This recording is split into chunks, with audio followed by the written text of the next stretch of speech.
Bonjour messieurs, dames.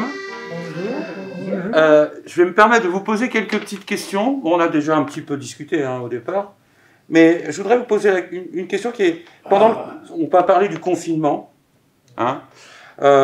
Justement, pendant le confinement, comment est-ce que vous avez occupé votre temps alors? Justement. Madame? De la lecture, on ne peut pas sortir de sa chambre, on ne peut pas faire grand-chose. Hein. Eh oui. Vous La étiez... télé, la lecture. Ouais. Je crois que chacun a aussi des petites activités différentes. Oui, si on peut. Moi, je peux pas. J'ai des mains toutes déformées. Alors, je peux pas coudre, je peux pas tricoter. Mais les yeux, c'est bon. Comment? Mais les yeux, c'est bon, du coup. Oui, Vous pouvez lire, quoi. Ouais. Ou la télévision, enfin tout ça. La télévision, la lecture. Et vous, madame? Moi? Oui. Qu'est-ce que vous faisiez pendant le confinement? Oh, je me suis mise à faire des petits paniers, des petites choses comme ça au crochet. D'accord. Ça m'a permis de retrouver un peu ce que je connaissais autrefois. C'était votre métier avant? Oh non, pas du tout. Non. Mais vous faisiez régulièrement? Boulanger. Ah oui, d'accord, oui. On était boulanger à Saint-Saucy. D'accord. Voilà. Et madame? Moi, je dis là. Ah bah oui, c'est vrai, ça fait un mois que vous étiez là, que vous êtes là. J'étais pas là. Et oui, c'est pour ça. Mais alors, du coup, vous l'avez vécu comment chez vous, le confinement? J'étais bien, j'étais chez moi. Ouais. Alors, il ne me manquait pas grand-chose, ça allait bien. D'accord, mais vous faisiez quoi alors? Envoyez-moi les enfants, ceux qui sont un peu loin ne pouvaient pas venir, mais le téléphone, on peut embrasser personne, mais au téléphone aussi. Eh oui, d'accord, c'est ça. Oui, vous aviez régulièrement au téléphone quand même. Voilà, oui. Ouais. Madame, J'étais bien entourée. Oui, ben nous on a fait beaucoup de coloriage, comme vous allez le voir, pour la rivière imaginaire Ouais. et l'arbre à fleurs. Oui. Et puis on se retrouvait des fois avec les copains et les copines dehors un petit peu pour discuter. Oui. Quand on pouvait sortir, il faisait beau. Oui, quand il a fait beau, parce qu'on a eu des Oui, moments où oui. il y a eu pas mal de pluie. Hein. Oui, non mais quand il faisait beau, on sortait un peu dehors. Ouais. Donc en fait, vous avez participé à un projet commun, hein, c'est ça? Voilà, c'est ça, oui. Donc c'est-à-dire la rivière imaginaire et un arbre à fleurs, c'est ça? Oui. Et alors donc, tout le monde ici a participé à... Oui, il y a beaucoup de personnes, la plupart, oui. Oui, la Je plupart. pense, oui. Monsieur, vous avez participé, vous? Oui, oui. Oui. Qu'est-ce que vous aviez fait? Ce qu'on m'a proposé, le Donc, crayonnage. Le crayonnage? Voilà. D'accord. Et c'est une activité qui vous a plu? Ah ben oui, dans la mesure où on peut le faire, ça va. Ouais. Ça permet de passer le temps quand même un peu. Oui. Ah oui, c'est surtout ça, ouais. Alors justement, qu'est-ce qui vous a le plus manqué pendant cette période de confinement? C'est quoi qui vous a manqué le plus? La famille, C'est la famille? oui. Ouais. Les enfants, les petits-enfants. Et oui, ça c'est ce qui manque le plus parce que vous êtes tout le temps en contact normalement quand Oui, tout mais va bien. enfin, au téléphone c'est bien, d'accord, mais enfin, quand on peut les voir, c'est mieux quand même. Eh oui. Et vous, madame, qu'est-ce qui vous a manqué le plus pendant ce confinement? Je suis privilégiée, ma fille est dans le service. Ah oui, d'accord. Oui, déjà, c'est plus supportable quand c'est Voilà. comme ça. Oui, d'accord. Et vous, monsieur? Qu'est-ce qui vous a manqué le plus pendant le confinement, monsieur? Je sais pas trop quoi répondre.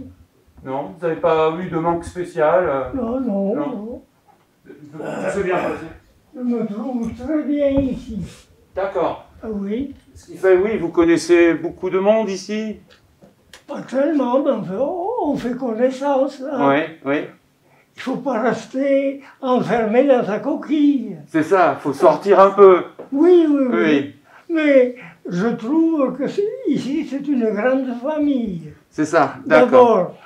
D'abord, j'en profite, puisque nous sommes là, pour dire un grand merci à tous tous ceux qui sont à notre service, parce que tous font de leur mieux pour qu'on soit bien. Et ça, tout le monde le ressent, hein, j'imagine. Ah hein. oui. Oui, oui. Ah oui. Oui, oui. C'est familial. C'est très familial, oui. Les liens se tissent. Mhm. Et alors, donc, j'ai cru voir aussi à l'entrée, qu'il y avait des dessins, des paniers, des choses comme ça. Quelqu'un parmi vous fait des paniers ou... Monsieur Maurice. C'est vous, monsieur? Oui. Mais c'est très bien fait, ça. C'était votre métier avant? Ça me permet de passer le temps facilement, parce qu'il y a toujours du travail dans ce sens-là, depuis que c'est pas, je ne vise pas le panier à pain qu'on faisait autrefois, mais je fais des petites bricoles comme ça, là, des paniers pour mettre le pain coupé, justement, des paniers ronds pour mettre les fruits, les légumes ou autre chose. D'accord. Je varie un peu.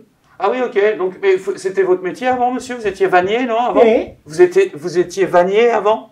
non. Non? Non, c'est...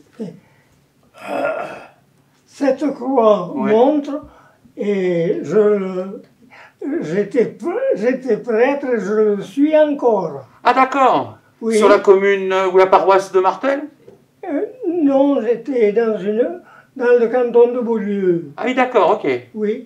Et un jour, j'ai une paroissienne qui a perdu son mari et tout. Elle avait 3 enfants sous sa responsabilité. Et alors, je suis allé pour l'aider un peu et tout. Puis finalement, l'aide s'est tournée en amour. Ah d'accord. Et je me suis marié. Oui. Et l'église, à ce moment-là, m'a dit « Oh, attends !» Ah oui, d'accord. Ah oui, là, oui, oui. Mais toujours encore, hein, c'est toujours pareil. Hein. Mais j'estime que ça viendra un jour. Je le souhaite. Mais ça, Rome, vous savez, n'est pas en avance. D'accord. Et alors, donc, vous fabriquez tout ça pour l'EHPAD ou c'est pour les gens, comme ça? Enfin, c'est pour qui que vous faites ça? C'est pour les gens, pour tout le monde. D'accord. Et c'est gratuit. Et c'est gratuit en plus? Oui. Ah bah dites donc. Oui, oui. Et alors, justement, alors parce que là, il y a quand même encore des précautions, on a tous le masque, on essaye de respecter les distances, et si jamais tout ça, ça n'existait plus, qu'est-ce que vous souhaiteriez directement faire quand tout ça sera levé?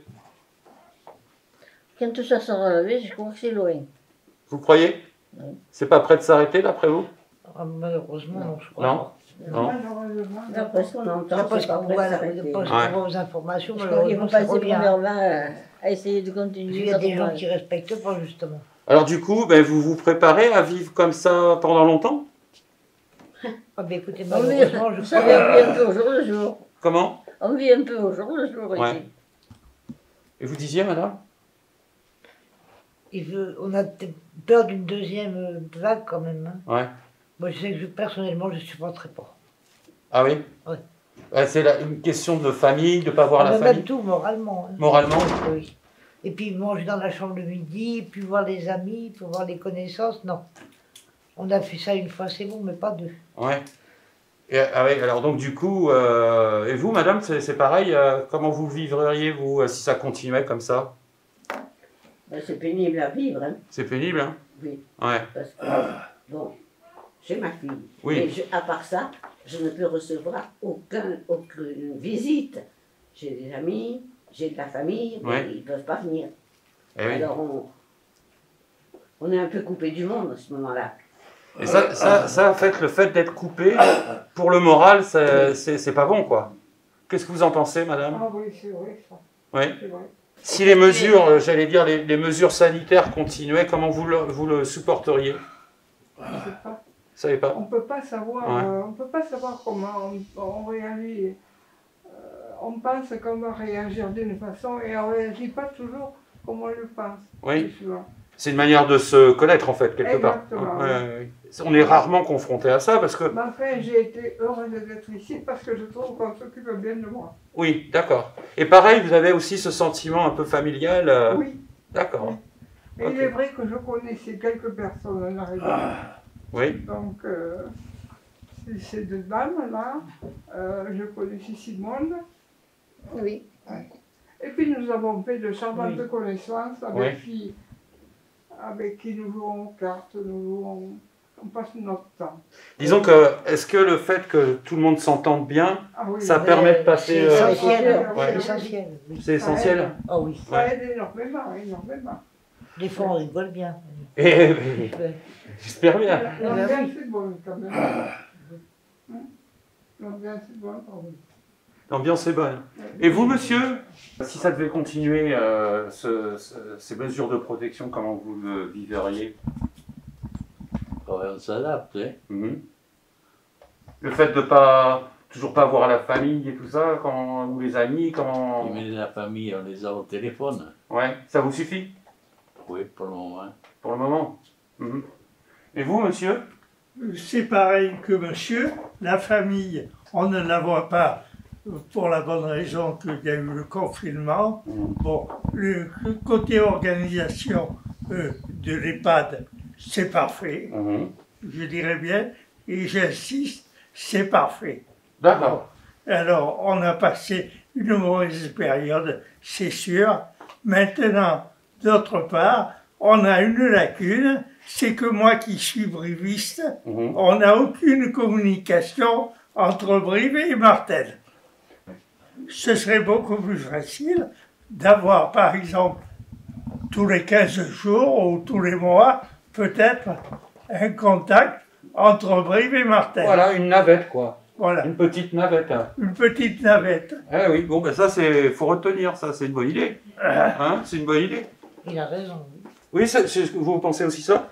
Oui, moi j'ai ma famille qui habite aux alentours, mais bon. Mais il a raison quand même, parce que c'est vrai qu'il n'y a pas de moyen de communication. De transport correct, quoi. Et oui. Moi j'ai une fille qui habite sur Brive, et c'est vrai qu'il n'y a pas moyen de transport. Hein. Ah oui, donc Elle a la pas même de voiture, constatation. donc, Alors justement, parce que, donc comme, à part vous, madame, vous avez la chance d'avoir votre fille, mais quel message vous aimeriez passer à votre famille? Tant qu'à faire, là, on a une caméra. Madame, qu'est-ce que vous aimeriez faire passer comme message? Mais continuez quand même à respecter les mesures de Mes base. petits-enfants sont pas très loin d'ici. Oui. Mais j'ai bien souffert quand même de ne pas les voir. Oui. Après, ça va, je suis un peu capable. Et je faisais un peu de dépression pour cette raison, je ne les voyais plus. Vous pouvez lui faire un petit coucou si vous voulez. Non, mais elles viennent maintenant. Elle vient maintenant? Bon, d'accord. Et vous, madame, vous auriez un message?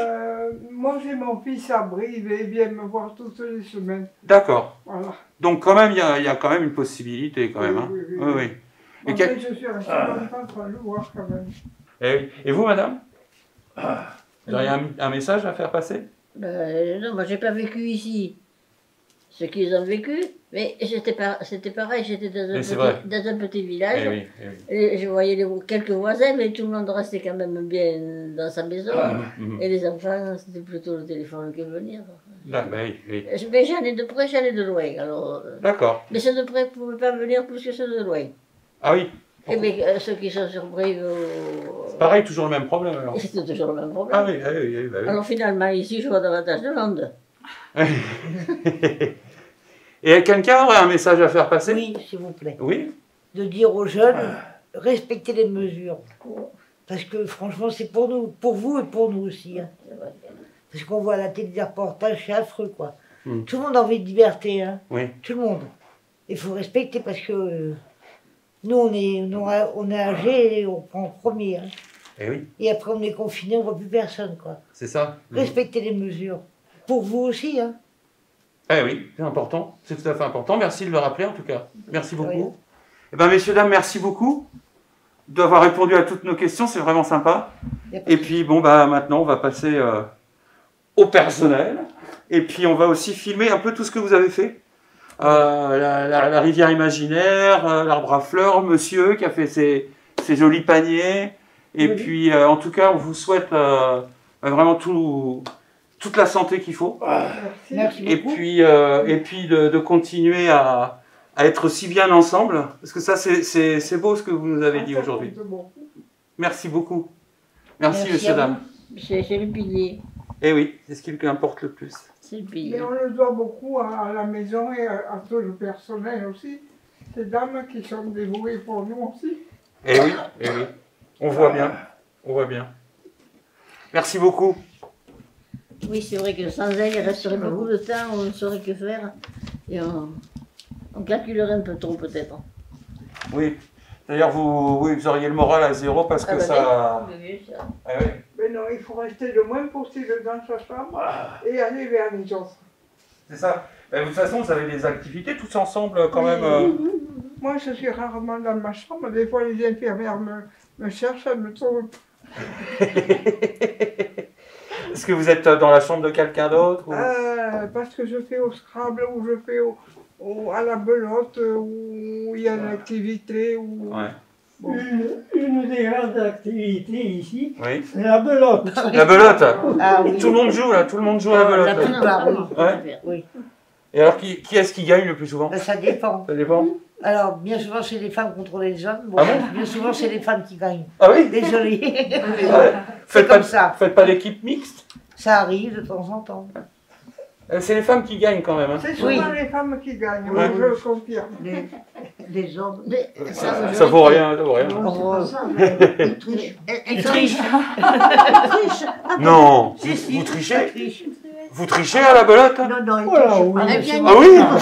pas. Elle gagne, Ah oui? elle gagne peut-être parce qu'elle savent bien. Et Oui, mais elles sont C'est la dame, Ah oui. moi. C'est la meilleure, Ça voilà, nous c'est la fait- meilleure. Elle ne triche pas, madame. C'est vous la meilleure. On ne triche pas, mais je donne des leçons à ces leçons. Voilà. Ah. Ceux qui trichent. Oui, oui. C'est- Je suis obligée parce que quand je les vois tricher, je dis non, non, hein. Ah bah oui, bah, J'arrête, hein. faut que ce soit équilibré quand Ah même. bah oui. Ouais, bien sûr. Mais aussi, ils perdent tout le temps.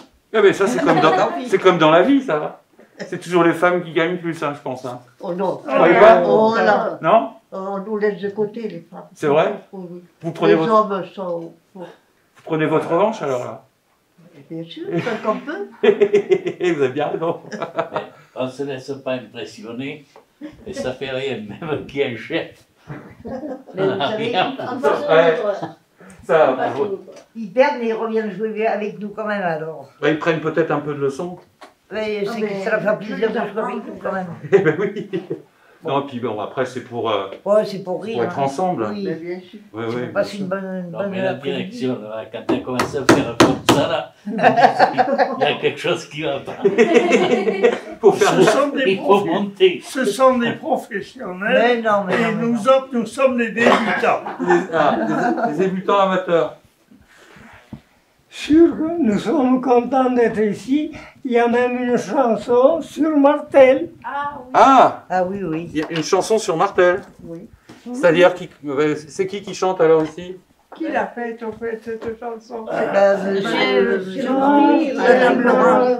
Marie. Martel, Martel, cité riante, beau pays, mes chers amours. Tu captives mon âme aimante, Martel, je t'aimerai toujours, et etc. Super, merci, bravo. Bravo. Vous avez une super jolie voix en plus. Alors, pour la petite histoire, c'est M. Maury qui a composé la chanson. Donc cette chanson est plus longue. Mhm. Elle a été composée par M. Maury et par Mme Delpy, qui n'est pas là aujourd'hui. Voilà. Ouais. Et nous la chantons régulièrement à la chorale. Ah oui, d'accord, il y a une chorale aussi. Oui. Oui. Ah, dites donc, vous en faites des trucs. Ah, mais c'est grâce à elle. Ah oui? Ah oui. Au pluriel, hein, grâce à elle, au pluriel. Ah, mais j'ai pas dit singulier au pluriel. J'ai dit à elle. Ah, elle. Elle a pas fait- Personnel Tu très viens à la doué. tête, toi. Ah oui, je vois ça, hein, je vois ça. Non, puis ça permet, la chorale, c'est une cohésion aussi. Une cohésion de groupe, hein, C'est une façon de s'exprimer. aussi. Et puis c'est bon pour la respiration. Ça tout dégage un peu. Ouais, c'est ça. Mhm. Puis en ce moment, c'est bien de pouvoir respirer, hein, parce que c'est Oui. pas facile. Ah oui. Ça va, vous arrivez à supporter le masque? Alors, Bah, il faut, de toute façon. Vous n'avez pas le choix. Ça hein. fait plaisir.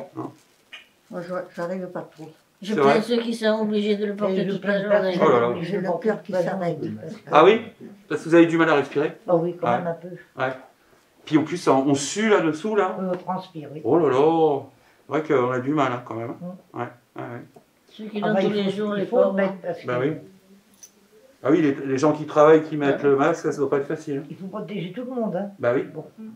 Bah, d'où le message que vous nous avez gentiment fait passer. Oui. C'est important. C'est important. Bien. Est-ce que vous voulez dire autre chose? Vous avez une idée, quelque chose? Non, vous remerciez. Non? Eh bien, c'est nous qui vous remercions, alors.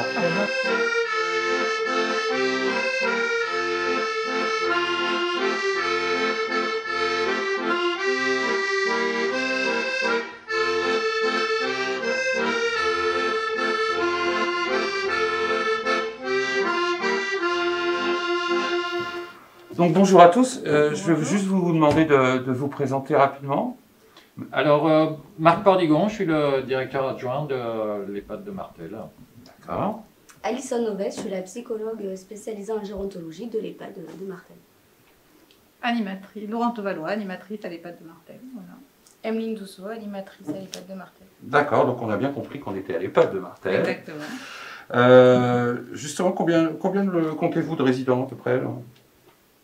C'est 103 résidents. 103 résidents? Oui. Commence à avoir un certain volume quand même, non? Ah oui, ça fait un certain nombre, oui, ça fait un public important. Un public important. Oui, tout à fait. Alors justement, pour rentrer un peu dans le vif du sujet, face à la situation que tout le monde connaît, vous avez peut-être changé d'approche par rapport à tous ces résidents. Qu'est-ce que vous avez mis de particulier justement Alors, changement? En ce qui concerne l'animation, il est vrai que nous étions tournés sur des animations de groupes, de grands groupes, principalement. Et là, il a fallu bien développer beaucoup d'animations individuelles. Donc, c'est ce que nous avons mis en place, même si nous le faisions un petit peu déjà auparavant. C'est ce que nous avons mis en place à partir du moment où il a fallu prendre des précautions particulières avec le coronavirus. Mais pourtant, vous ne les multipliez pas. Alors, comment vous faites? C'est chacun son tour? Comment ça marche? Oui, ben voilà, il faut passer un peu de temps avec chaque résident. On essayait de voir, on ne pouvait pas voir tous les résidents tous les jours, bien sûr, forcément. Mais on essayait d'en voir un maximum tous les jours en leur proposant des activités individuelles, un panel d'activités qu'on pouvait faire en chambre. Donc il y a vraiment un surtravail quand même là, par rapport à d'habitude. On ne s'est pas ennuyé. Oui, j'imagine. Et alors, donc justement, quelle est la principale pression que vous avez connue pendant cette période-là, qui dure encore d'ailleurs? Alors, une pression. Nous, on avait une pression. Notre principal souci, c'était de ne pas amener le virus dans la maison, de faire à tout prix que cette méchante bestiole n'arrive pas jusqu'à nous. Donc c'est vrai c'était une période très anxiogène, parce qu'il fallait faire attention, même nous à l'extérieur. Vraiment, il fallait être vigilant sur nos comportements dans la maison et à l'extérieur. Voilà. Alors justement, vous, Alison, donc psychologue, comment est-ce que vous avez géré cette pression-là, aussi bien par rapport à vous qu'au niveau des résidents? Au niveau des résidents, ce qui était le plus important, c'était de dépister assez rapidement les résidents qui pouvaient être le plus touchés par le confinement, donc par un sentiment de solitude, un début d'état dépressif réactionnel au fait de rester en chambre. Et pour ça, justement, l'accompagnement psychologique, il a été pluridisciplinaire. C'était aussi les animatrices à ce moment-là qui faisaient du soutien psychologique par leur passage en chambre. C'était aussi les aides-soignantes, les infirmières. Je pense que tout le monde s'en a inquiété finalement encore plus que d'habitude où ça m'est signalé. Là, tout le monde a été réactif. Moi, je suis présente 2 jours par semaine sur l'établissement. Donc c'est pareil, je ne peux pas avoir 103 résidents sur 2 jours. Mais on a mis en place au fur et à mesure instinctivement des choses comme des réunions de transmission informelles qu'on ne faisait pas forcément avant en équipe, notamment encore plus dans cette période avec les animatrices, sur les résidents qui étaient signalés comme peut-être plus prioritaires car plus atteints par la situation que les autres. Et donc avec ces personnes-là, je faisais des entretiens en chambre plus longs et j'essayais après, avec la liste des résidents que les animatrices voyaient, d'aller voir les autres résidents, là de façon un petit peu plus courte, plutôt entre 20 et 30 minutes, mais au moins pour faire un dépistage rapide de leur état psychique à ce moment-là. D'accord, il y a un ciblage en amont déjà, un petit peu des profils. Oui, moi j'ai vraiment senti que c'était l'équipe un petit peu qui m'orientait sur les résidents qui avaient peut-être pas mangé dans les derniers jours, qui avaient eu le plus de plaintes par rapport au manque de la famille, qui avaient peut-être un petit peu perdu de poids, qui avaient pleuré au cours de la dernière semaine, Voilà, et puis finalement, c'était ce qui me permettait d'être réactive parce que j'ai eu l'impression que ma pratique, alors que d'habitude, on essaye justement de ne pas être dans l'urgence quand on est psychologue parce qu'il faut avoir cette capacité d'analyse pour être vraiment dans la résolution de problèmes. Là, il fallait réagir tout de suite et on n'avait pas le temps finalement, dans cette situation, d'essayer d'analyser, de prendre ce recul.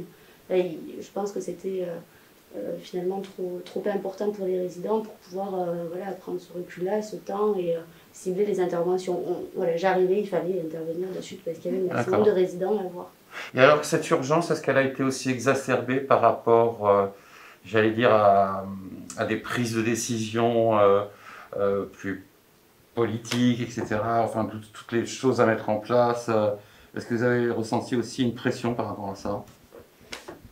Je pense qu'en tout cas, les autorités sanitaires et médico-sociales étaient aussi très préoccupées par l'état psychique des résidents et par le retentissement des mesures qu'ils annonçaient au fur et à mesure. D'ailleurs, le mot anxiogène, il est devenu à la mode pendant cette période, mais finalement, il veut bien dire qu'on a peut-être encore plus pendant cette période enfin parlé de retentissement et d'état psychique des résidents en maison de retraite et de la population en général. Donc oui, il y avait quand même des recommandations de continuer d'évaluer, de dépister les états dépressifs, de dépister les états anxieux, et même là sur le post-confinement, ça continue aussi. Là. Il peut y avoir des stress post-traumatiques de cette période, même après le confinement. Quoi.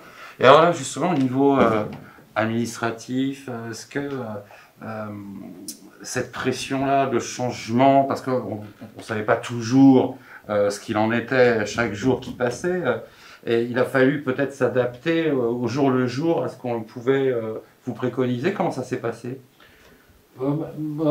On a essayé de s'appuyer sur les équipes. Moi, je m'appuie sur les compétences des salariés, donc que ce soit au niveau des soins ou au niveau de l'animation, au niveau technique.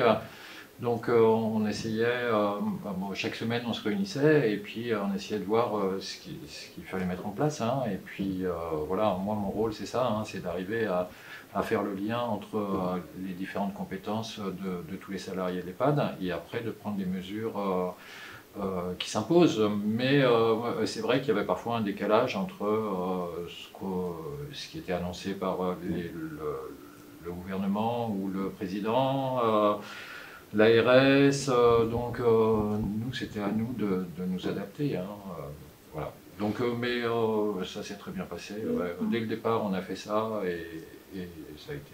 Oui. Ouais. Vous avez un peu un rôle aussi d'interprétation, un petit peu du coup. Oui, moi il faut que je fasse le lien, il faut que je fasse la synthèse, et puis après il faut, après quand il faut trancher, voilà. Après bon, moi je suis directeur adjoint, il y a mon directeur, Monsieur Delmas, il était aussi sur Saint-Céré et sur Grammat, donc bon pendant la période de confinement, lui est resté sur Saint-Céré parce que sur Saint-Céré, il y avait des cas de Covid, donc il n'est pas monté, mais on communiquait régulièrement pour mettre en place les mesures adaptées. Ouais. Alors justement, les familles, comme vous étiez quand même en relation avec les familles, comment est-ce qu'elles ont vécu toutes ces restrictions, tous ces nouveaux protocoles? Comment est-ce qu'elles ont vécu ça, si vous le savez? Ça a été difficile pour elles aussi. Hein. Ouais.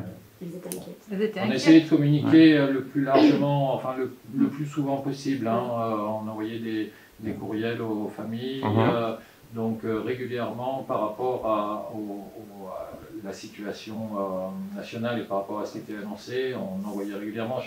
On a toujours joué la carte de la transparence, hein, la plus totale. Hein. Donc, et bon, les familles ont été reconnaissantes hein, sur la période au début. Après, c'est vrai que quand il y a eu la fin du confinement et qu'on a mis en place les visites dans une pièce dédiée, bon là ça a été un tout petit peu plus difficile.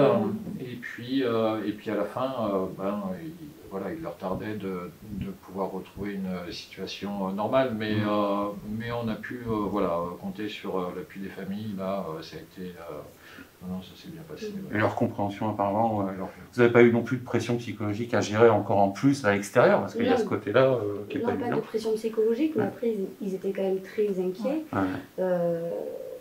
Ils communiquaient quand même pour certains avec leurs proches, et donc je pense qu'ils se transmettaient par communication, par téléphone avec le résident, les inquiétudes de l'un et de l'autre.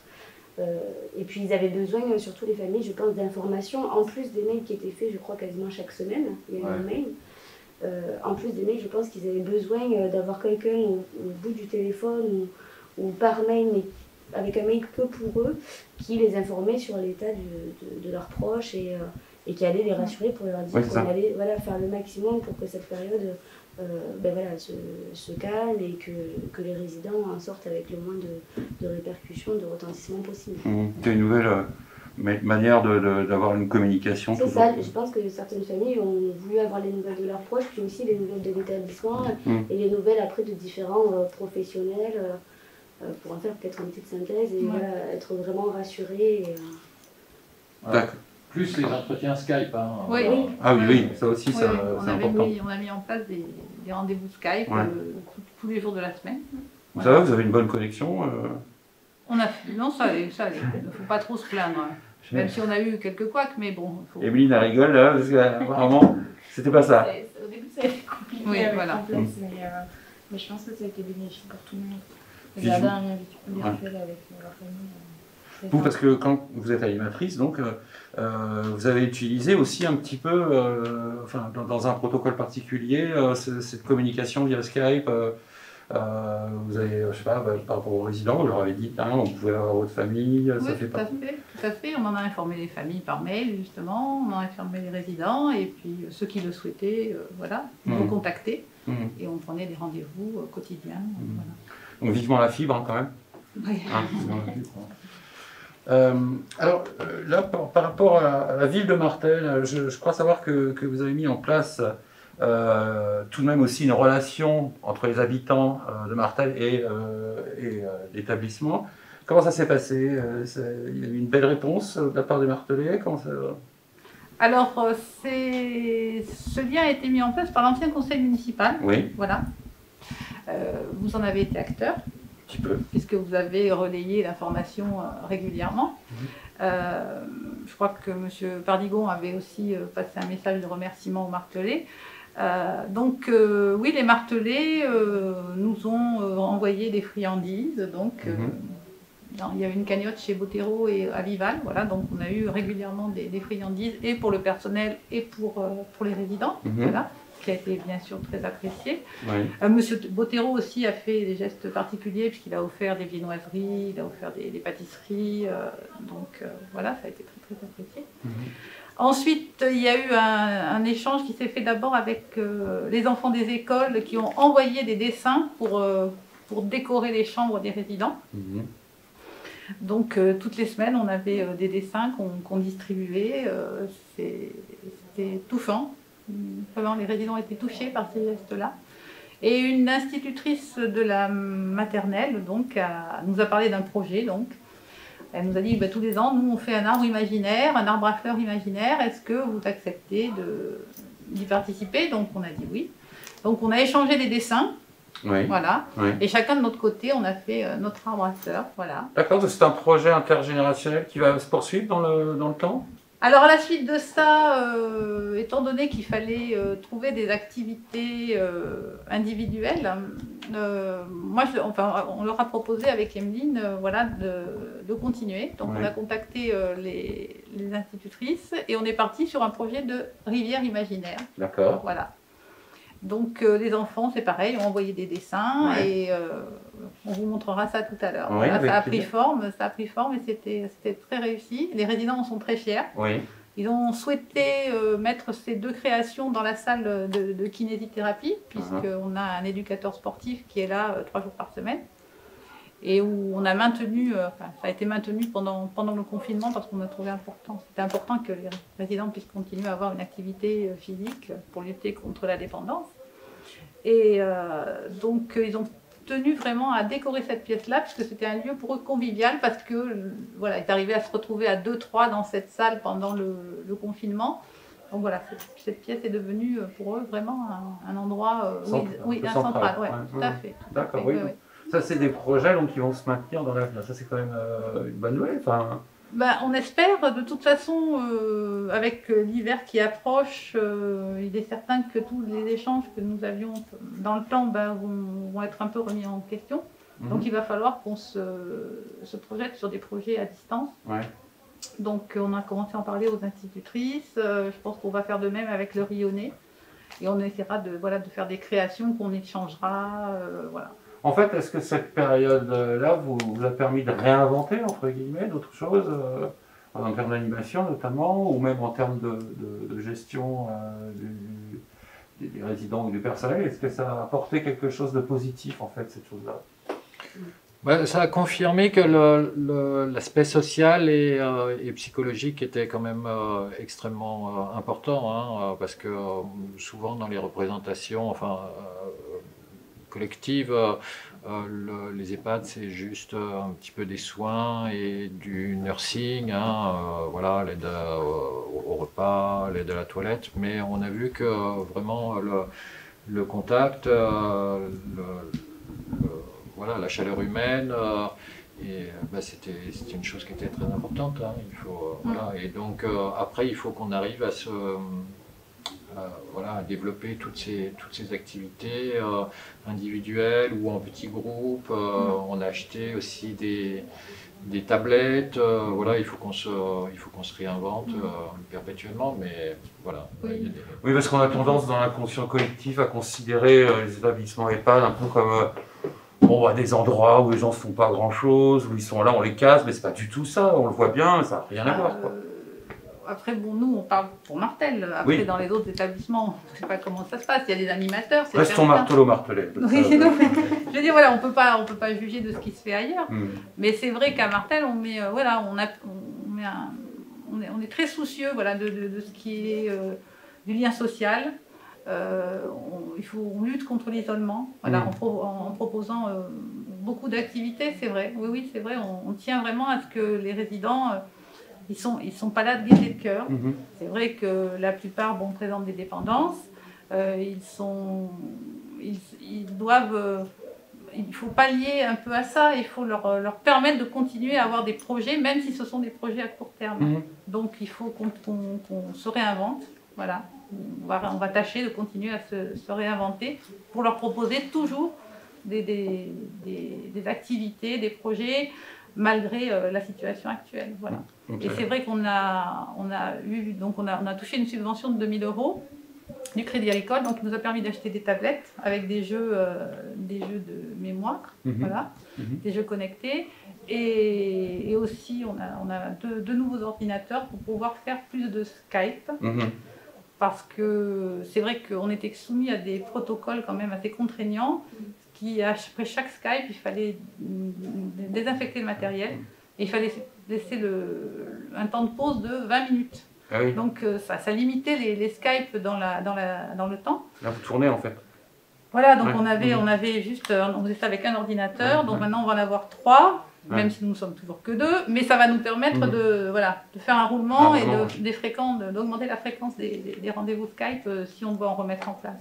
Ouais, ce sera du non-stop possible. Pas non-stop, peut-être pas, mais voilà, ça sera plus. On espère pouvoir répondre un peu plus avec une fréquence un peu plus importante. D'accord. Alors justement, Madame de Valois, est-ce que vous avez quelque chose à dire, un coup de gueule, un coup de cœur par rapport à ce qui s'est passé? Tout à l'heure, quand vous avez interviewé une des résidentes, elle a fait passer un message sur le respect des gestes barrières, et bien je veux appuyer ce message. Parce que je crois que les gens ne réalisent pas. Ne réalisent pas que s'il y a un confinement, il recommencera les résidents seront forcément confinés à nouveau et en premier. Ils ont été courageux. Et je ne sais pas s'ils le seront à nouveau autant. Voilà, ça a quand même été une épreuve. Et je pense que, voilà, plus on respectera les gestes barrières, plus on a de chances d'éviter peut-être une nouvelle vague. Voilà, et pour moi c'est et je pense aussi à la population martelaise. Je pense qu'il y a des endroits où vraiment le masque est indispensable. Surtout dans cette période touristique. Oui, oui, tout à fait, tout à fait, tout à fait. D'accord. Petit coup de cœur, petit coup de gueule. Je pense que Laurence a tout dit. Il faut continuer à respecter les gestes barrières, notamment pour nos aînés. Ça a été une période assez compliquée pour eux et effectivement une deuxième vague, ce serait très compliqué à gérer autant pour nous que pour eux. Donc voilà, continuer à respecter les gestes barrières, c'est très important. Soyons tous acteurs du bien vivre de tout le monde quand même. Monsieur le directeur. Moi je vais mettre un coup de cœur quand même, enfin 2 coups de cœur. Un coup de cœur, c'est vrai pour les résidents, ils ont été super courageux, hein, donc, parce que c'était eux la population cible hein, quand même. Hein, donc, et moi ils m'ont impressionné par leur courage, leur détermination. Et il y a un autre coup de cœur aussi pour l'ensemble des salariés de l'établissement. Voilà, depuis le début, ils ont répondu présent, ils ont fait bloc. C'était surtout au début, hein, au mois de mars, on ne savait pas très bien où on allait, c'était compliqué et il y avait quand même beaucoup de pression. Ils ont répondu présent et en faisant attention dans l'établissement et à l'extérieur de l'établissement. Et voilà, ça je peux les remercier tous pour ça, c'était vraiment bien. Et puis aussi remercier tous les Martelais. C'est vrai qu'on a senti un soutien de la part de la population, ça fait chaud au cœur. Après pour le reste, je pense que ça a été dit, mais voilà, il faut vraiment faire attention parce que le Covid c'est vraiment sournois, on ne sait pas par où ça rentre. Voilà, on a eu l'exemple de ce qui s'était passé à Saint-Céré et puis après quand ça rentre c'est terrible. Donc voilà, je demande vraiment à la population et aux familles, aux proches de faire super attention. Voilà, c'est déterminant pour la période qui va arriver. Bien insister là-dessus. Ouais. Alison ? Je peux que rejoindre ce que viennent de dire les collègues. Un coup de cœur aussi, comme vous, M. Pardigon, pour les résidents, parce que même après ce confinement, je les trouve très résilients. Et ça s'explique peut-être dans leur histoire de vie, mais ils le sont toujours encore, ils ont cette belle capacité de résilience. Et on revit un petit peu, et je pense qu'ils revivent aussi un petit peu depuis quelques semaines. Ils ont réussi à soigner quelques de ces blessures qu'a laissé le confinement. Et puis sur le personnel aussi, notamment pour les animatrices, parce que ça a été une période très compliquée du fait de devoir prendre en charge des résidents de façon individuelle. Ouais, on a tous modifié nos pratiques au quotidien, on a tous pourtant eu de nouvelles procédures qui rajoutaient une charge de travail, que ce soit de protection, d'hygiène. Et je trouve qu'on s'en est tous finalement bien sortis. Ouais. D'où obligatoirement pas de deuxième vague. Voilà, pas de deuxième vague pour les résidents, pour le personnel aussi, parce que ça épuise le personnel. Voilà, aussi. Ouais, oui. Ça donne une charge supplémentaire de travail qui est considérable. Et voilà, autant les résidents le supporteraient très mal, autant je pense que le personnel aussi, à un moment donné, c'est limite. Bien sûr. Et en tout cas, merci d'avoir répondu à toutes nos questions. Et puis on vous souhaite bon courage hein, pour cette suite, en espérant qu'effectivement que tout ça s'éteigne. On espère. Et puis, merci à vous d'être venus nous voir. Voilà. C'est avec un grand plaisir et je pense que les Martelais, c'est important qu'on puisse leur parler un petit peu aussi, hein, de comment ça se passe, de nos anciens. C'est quelque chose d'important, hein, je pense. Voilà. Merci beaucoup. Merci à vous.